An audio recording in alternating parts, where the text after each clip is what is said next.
करते हैं और बाजार और सेक्टर आउटलुक पर चर्चा करने के लिए हमारे साथ अल्फा क्रेडिट एडवाइजर्स के मैनेजिंग डायरेक्टर राजेश कोठारी जुड़े हैं। Rajesh ji, good morning. मैं आपकी फैक्ट शीट देख रहा था, एक चीज़ बहुत इंटरेस्टिंग है कि आपने काफ़ी सेक्टोरल चर्न किया है पिछले 2-3 क्वार्टर्स में। आपने कुछ एग्जिट किए हैं एफएमसीजी स्पेस से, कंज्यूमर स्पेस से, और आपने ऐड किया है केमिकल्स में, आईटी में और हेल्थ केयर में। पहले तो ये बताइए, ये जो चर्निंग आपने की है इसका की रीज़न क्या रहा है? राजेश जी, आप शायद म्यूट पर हैं, आपको अनम्यूट करना होगा। सॉरी। नमस्कार अमित जी। सबसे पहले तो जैसे मैं हर बार कहते हैं कि हमारी जो पूरी इन्वेस्टमेंट स्टाइल है वो कॉजिलिटी है। उसका मतलब है quality plus agility. Be quality conscious, जो हम लेना है उसमें क्वालिटी कॉन्शियस रहना है। लेकिन मार्केट और बिजनेस साइकिल्स बहुत ही शॉर्ट हो रही है, और जैसे बिजनेस साइकिल शॉर्ट होती है तो अर्निंग स्विंग्स जो है वो काफी वाइल्ड आते हैं। हमें लग रहा है कि 2025 और अगला शायद 12, 18, 24 महीना bottom up stock picking strategy will be winner. उसका मतलब ये है कि हर सेक्टर में there be set of winners and there be set of losers. जैसे कि इंडियन कंज्यूमर सेक्टर है, तो इसमें बेसिकली हमें लग रहा है कि FMCG will be more under pressure and consumer discretionary will be the bigger winner. तो इसके लिए हमने जो पूरा एफएमसीजी बास्केट था सितंबर क्वार्टर के बाद, हमने ऑलमोस्ट एफएमसीजी बास्केट जीरो कर दिया, और कंज्यूमर डिस्क्रिशनरी पे हम अभी भी पॉजिटिव रहे। सिमिलरली स्पेशलिटी केमिकल स्पेस में काफी इंटरेस्टिंग अपॉर्चुनिटी दिख रही है, और हमने stock specific speciality chemical sector को पिछले 2-3 क्वार्टर से ऐड करना स्टार्ट कर दिया है। And likewise every sector we have to focus between winner and loser and bet on the right side of the business cycle.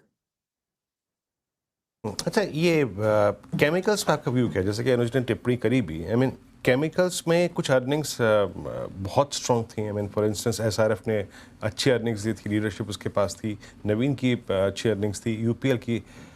तो अभी अगर आप देखें इस पूरे मूव में, कमोडिटीज़ ने बहुत स्ट्रॉन्ग मूव दिया है, मेटल्स को देखिए आप, but right now we will talk about chemicals. Chemicals यहाँ से कंसिडर करने लायक है एज ए इन्वेस्टर? इसका मतलब आप कन्विक्शन है इस बात का आपको?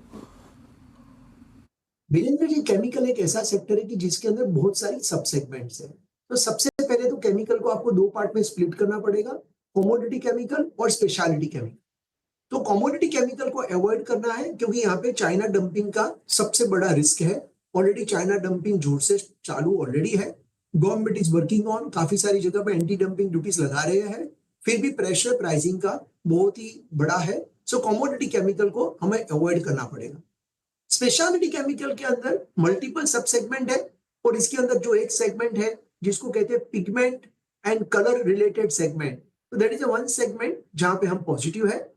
दूसरी सेगमेंट है fluorine chemistry, that is a second segment जहां पे हम पॉजिटिव है। तो विद इन स्पेशलिटी केमिकल सिर्फ ये दो सेगमेंट में हम लोग पॉजिटिव है, और इसमें बेसिकली बॉटम अप स्ट्रेटेजी करनी पड़ेगी। स्पेशलिटी केमिकल सेगमेंट में बहुत सारा कैपेक्स केमिकल कंपनीज ने किया हुआ है, एंड आगे जाके जैसे ये कैपेक्स ग्रॉस ब्लॉक में आके कमेंसमेंट स्टार्ट होएगा, you will see the revenue growth over next 12 से 18 से 24 महीने में आपको इसका रेवेन्यू ग्रोथ दिखाई देगा। सो pigment and the fluorine, these are the two chemistries on which we are positive. Pigment में वर्ल्ड में सिर्फ 3 कंपनी है, उसमें से जो एक लार्जेस्ट कंपनी है उसको इंडियन कंपनी ने एक्वायर कर चुका है। तो इसमें right now Indian company has become number 1 company in the world.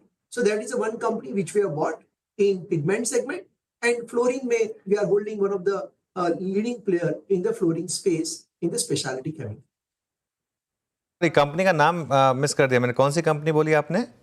नहीं, हमने कंपनी का नाम नहीं कहा था। मैंने कहा कि वर्ल्ड की जो नंबर 1 कंपनी है वो कंपनी को एक्वायर कर दिया है इंडियन कंपनी ने। So that is a one company which we like in the colour and pigment segment, and fluorine chemistry में we are holding one of the biggest player of the fluorine chemical which is the top 3 in fluorine chemistry. That's the one company we are holding from last almost I would say 3 quarters. Health care में क्या add किया आपने? Pharma और health care में क्या add किया? Pharma and health care again is a very interesting space है, and in pharma segment again यहाँ पे भी विनर और लूजर्स का है। जो US link pharma business model से जो ज्यादातर यूएस पे डिपेंडेंट है वो हमने अवॉइड किया है, और जो डोमेस्टिक फार्मा कंपनी है that is the one space which we are positive. Second space CDMO space है जहां पे we are very bullish, And third segment is the hospital segment, जहां पे we have been adding exposure in last 6 to 9 months. So these are the three segments within pharma where we are positive. अभी राजेश जी आपने PSU banks में कुछ add किया क्या? I mean क्योंकि PSU banks इस बार लगा रहे हैं थोड़े से, पहले प्राइवेट बैंक्स ने डिलीवर किया stocks like Kotak, like ICICI bank, SBI ने कल चीज़ किया इस पूरे मोमेंटम को, and specially considering the fact that कि थोड़ा सा यील्ड्स कोलैप्स हुई हैं अब 10 ईयर और 5 ईयर बॉन्ड्स पे, simply means I mean Q4 में आपके ट्रेजरी गेन्स होंगे, तो आपका पीएसयू बैंक्स पे टेक क्या है?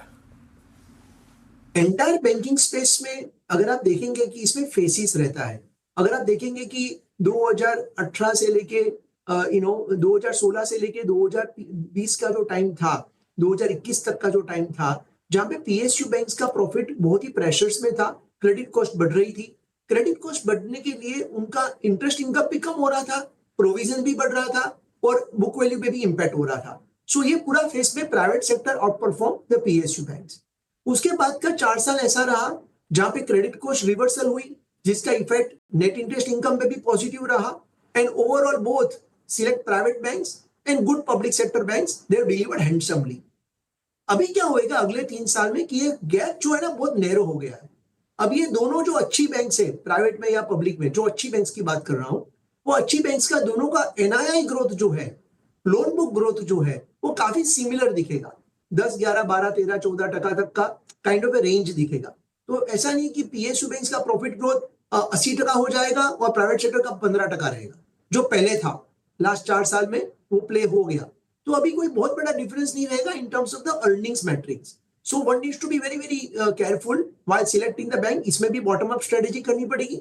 इन PSU bank we are holding one of the the largest PSU bank of the country. That's the one which we are holding. Apart from that, we are not holding any other PSU banks in our IOP portfolio or flagship plan, Triple India Opportunity. And in private sector, we continue to like the top 3 banks on the corporate side.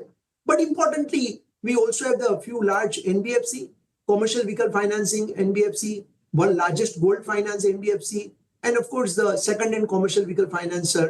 These are the 3-4 banks NBFC which we own apart from the banks. Okay चलिए राजेश जी, बहुत बहुत शुक्रिया आज हमारे साथ जुड़ने के लिए और इन सब टॉपिक्स पर बातचीत करने के लिए। थैंक यू, धन्यवाद।